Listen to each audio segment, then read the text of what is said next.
Colin Baker, ITN, Northern Ireland. Up dead by an undercover army unit on Tuesday night. There were scuffles with mourners today before the first funeral for Henry Hogan, but no barrier gloves were... Try anything. But there was tension, especially at the home of Henry Hogan, where Tuesday's gunfight started. The scuffles never became dangerous, but Republican stewards were determined to keep a distance between the RUC and the coffin itself. Sinn Féin President Gerry Adams directed the funeral and appealed for calm. We're going to take this volunteer's remains from here to the church, to the cemetery, and we're going to do it calmly and with dignity. When the coffin eventually emerged from the house, there was no attempt to lay black beret or gloves on the tricolour. There was no colour party, and certainly no volley of shots over the coffin.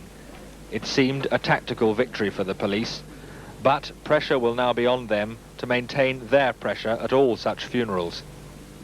There were more police in the graveyard, and during the Mass, Father Dennis McKinley said, "This is a holy place. This church and these grounds are not a theatre for war.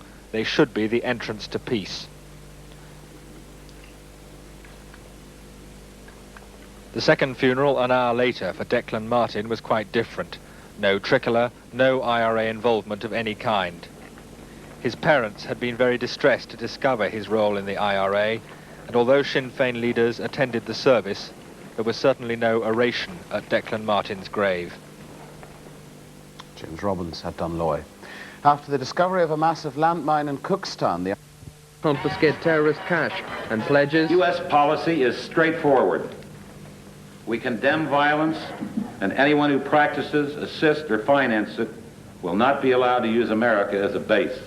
Good evening, those are the stories in the news this Friday evening. Also tonight, money problems, what it costs to live in Northern Ireland, and ambulance men attack the Eastern Health Board over its proposed £2 million HQ. There will be music from gospel and rock musician Garth Hewitt, here to publicise the plight of the Third World, and the usual Friday night extended sports slot, which tonight majors in ladies squash, GAA and the martial arts. But first, the news.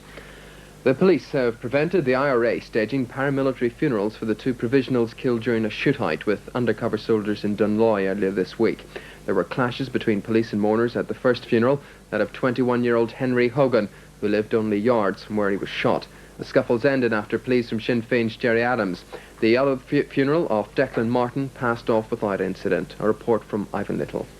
Over 200 police flooded into Dunloy early this morning with orders to stop the IRA turning the funerals into a propaganda showpiece. In a tiny village like Dunloy, surrounded on all sides by loyalists, it wasn't as difficult a job for the RUC as it might have been elsewhere. They knew it would be virtually impossible for the IRA to smuggle a firing party and their weapons in and out of the village. But just before Henry Hogan's funeral was due to leave his Carnes Drive home, only yards from the scene of the shooting, a large force of police moved right into the estate, lining up on both sides of the roadway. But scores of mourners quickly surged across the road, forming a human barrier between the police and the hearse. At one point, onlookers tried to stop cameramen filming. Told to move back. 50 euro, man. Right. Leave the cameras alone. The trouble started as the police tried to surround Hogan's home.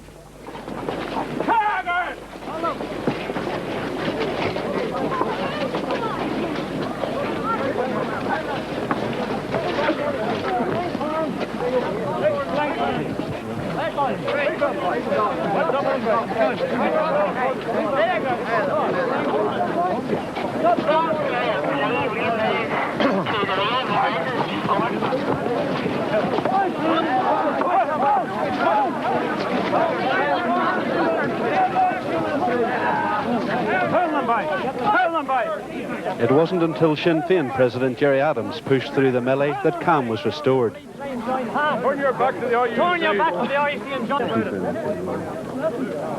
Remember that we are at a funeral for a dead IRA volunteer, and we bury him with dignity, and we bury him calmly, and we won't be provoked by the RUC. But there were more scuffles as the police moved into the back garden of Hogan's home, just in case the IRA did try to fire shots over the coffin there.